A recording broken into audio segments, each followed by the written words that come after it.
The first day of the NBA play-in tournament wrapped up today, and it was quite the day for me. So leave a like and subscribe.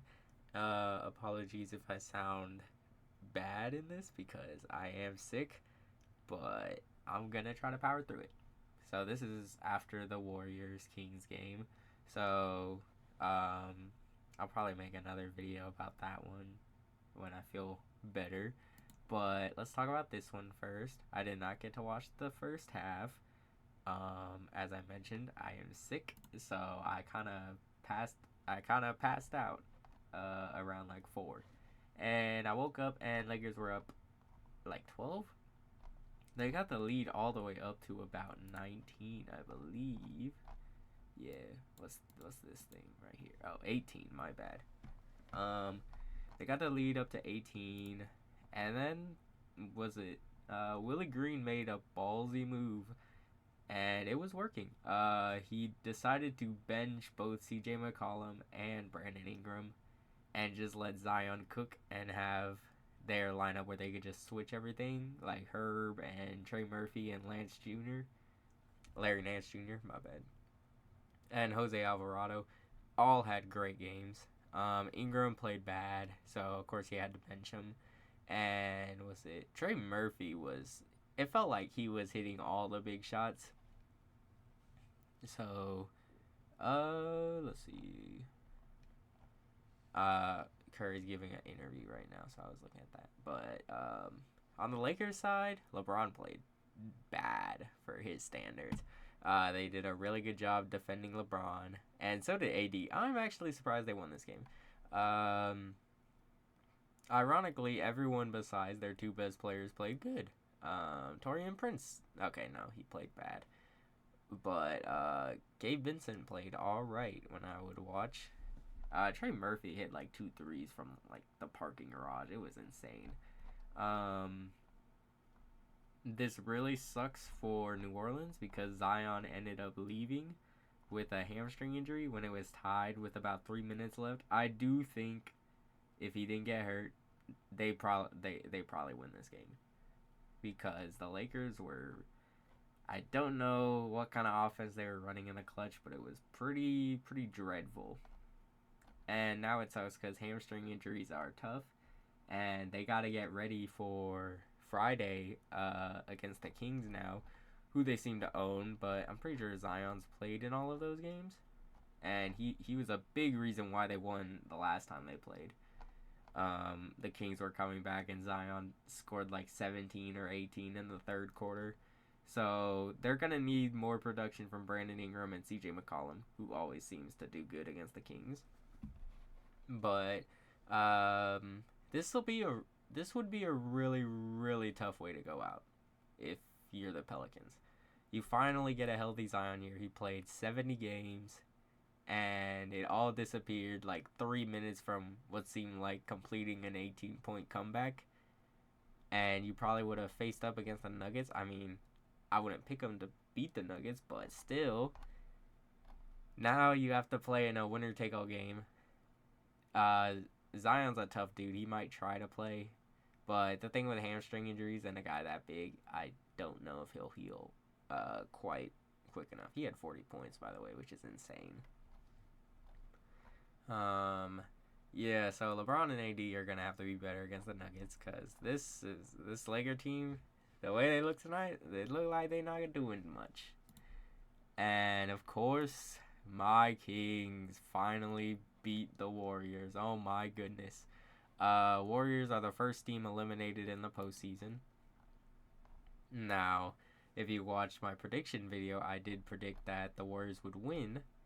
And that's because I did not think everyone besides Steph Curry would forget how to play basketball. Okay, I can't even really say that because Curry, he didn't play that great. This is one thing I will give the Kings. I've never seen a scheme quite as effective at stopping Steph Curry as this before. Only other one being like, was it Toronto boxing one because no one else was there. Fred VanVleet, Dellavedova, and Keon Ellis. These guys are Curry's not stoppers, but silencers, kind of. Curry had a quiet game, and that's crazy because he shot 50% from the field. He had 6 turnovers, only 22 points, and I thought Curry always cooks against the Kings, so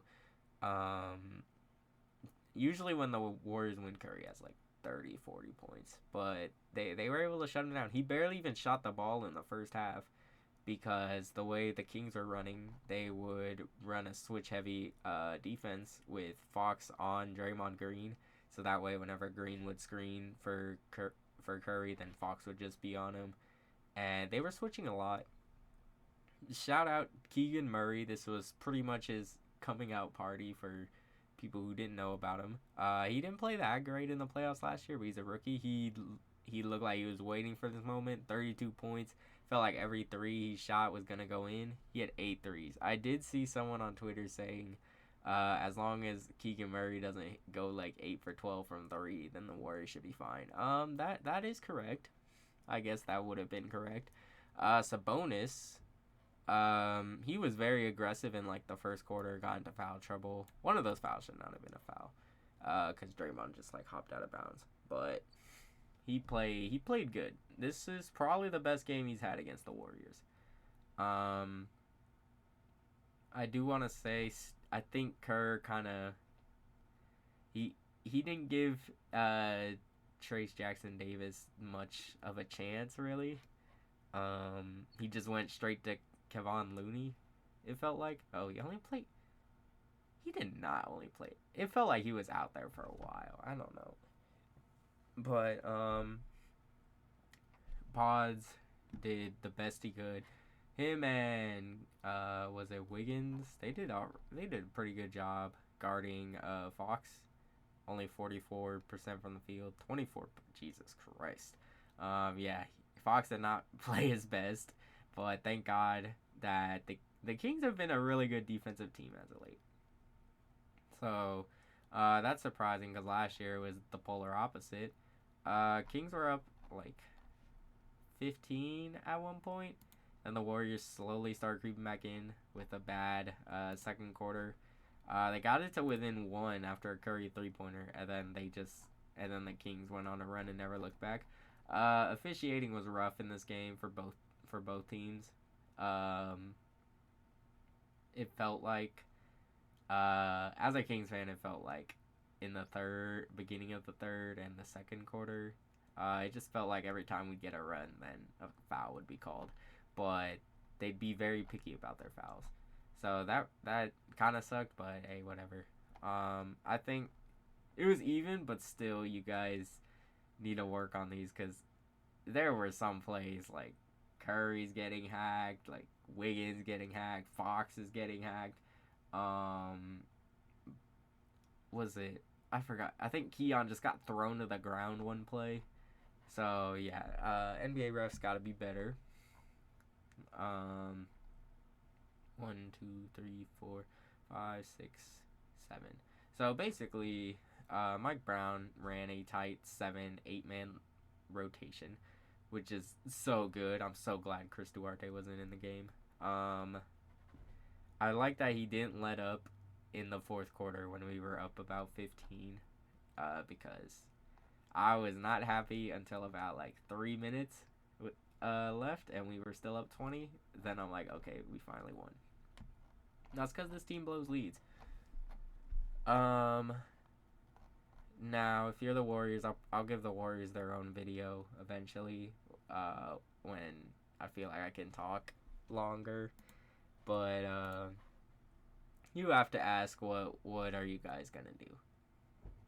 Because Draymond played good, but like you did pick him over like who you thought was going to be the future of your franchise in Jordan Poole. You picked him over him, and I don't know. He hit like 2 threes for some reason. That was weird. I don't know. You're stuck with Chris Paul, I think. I don't know if he's a free agent. I should probably I'll look it up before later. Moses Moody minutes played good. I think he should have played more minutes because it felt like he was the only one consistently hitting shots. Um, yeah, he shot the best besides Pods, who barely shoots. He only shoots when he's open. The cum bucket could have played better. Curry, I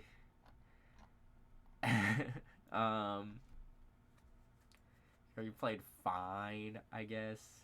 But when you're a player of his caliber, like this is not a good game from you, dude.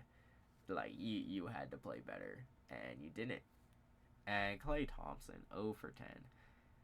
Oh my goodness. Oh yeah. Also, I wanted to show Nurkic tweeting. That's all, folks. I guess he really hated the Warriors, and here's the Warriors graphic. You don't get to stay at the top forever. True thing. Also, this might be a sneak peek into what my Warriors video is gonna be, but Steve Kerr is like, I don't know what happened to him. It seems like he just stopped trying because this was just awful. Like the Kings have like no paint defense. The way they beat us last year was paint defense or like paint offense, like Curry slicing and dicing and stuff. They kept settling for threes. It wasn't. They were actually shooting better than the Kings for the first half. But I don't like. He sat Curry at like the weirdest times, and for like long stretches. He only played 36 minutes. This is do or die. He was benching him like at the end of the first and like the first half of the second. Like, what are you doing? Like, do you not know you go home if you lose? Look, I know Curry needs a break and all, but still, if I'm a Warriors fan, I'm mad. And then you got Klay, like, you can't seem to just take out Klay because he's, like, hurting his team. It seemed like the Warriors, I remember this play, kind of, let me see if I can find it. But it happened in the third quarter. If I could just find, I think it was this jump shot. Let me see. It was probably this jump shot. They were within like 4 or something. What the heck?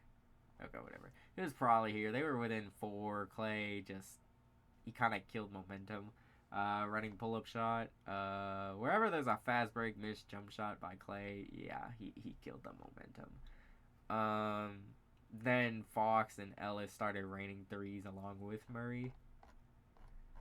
So it was a fun game for me to watch. Made me feel a little better. I had the craziest headache before watching this, and I still kind of have it. But it definitely made me feel good, made me smile. So let's look at what we have today because this video is gonna come out in the morning probably. Let's see. We have this game. This is gonna be a classic. Okay, this one's gonna be awesome. Heat versus Sixers. Mwah. Mwah. Perfect. Hawks versus Bulls. I don't know. I think some sickos are gonna enjoy this one. Of course I'm gonna watch because it's at like. Oh, dang, it's at. Oh, that's weird. It's like one of the later games. So. And then Kings Pelicans. I can make my own prediction video that comes out Thursday probably for these 2 games. And then after that on Saturday I will have a full playoff prediction video for you guys. I will have a video Thursday discussing the MVP. So like and subscribe so you guys don't miss any of this. I will be posting pretty much daily as long as there's an NBA game going on. So for the playoffs. So yeah, let's look at the bracket again. Yeah, it feels good to be a Kings fan. So leave a like and subscribe, and I will see you all after the next games.